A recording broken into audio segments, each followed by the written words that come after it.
هنوز فرق تحلیل تکنیکال و فاندامنتال رو نمیدونی؟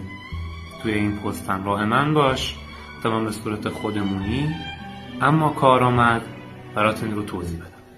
خب تحلیل فاندامنتال چیه؟ یعنی ارزش واقعی دارایی بر اساس اقتصاد و داده ها.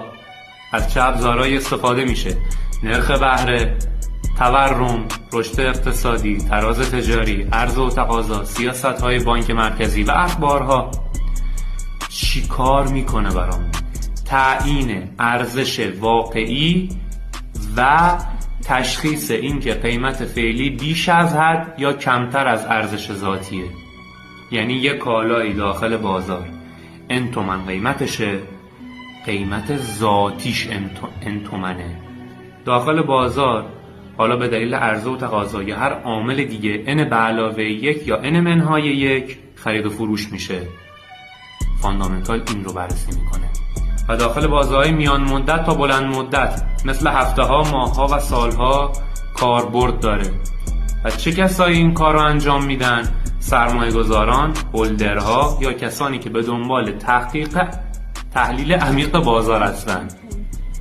خب اگر که براتون سوال هولدرها کیان، هولدرها کسایی هستن که طلا یا یک ارز خاص رو میخرن و مدت طولانی اون رو نگه میدارن در کیف پولشون یا در صندوق امانات یا پیش خودشون تا ارزشش بره بالا و بتونن از بالا رفتن ارزش اون سود کنن.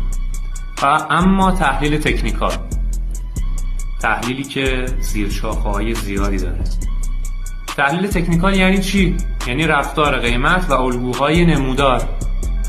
از چه ابزارهایی استفاده میشه؟ چارت، کندل، اندیکاتور، الگوهای هارمونیک، خط روند، کانال کشی و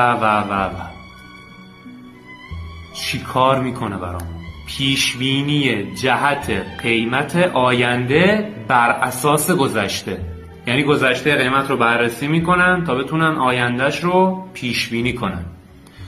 بازش کوتاه مدت تا میان مدت، مثل روزانه، ساعتی، دقیقه‌ای. چه کسایی دنبال اینن؟ تریدرها و اسکالپرها.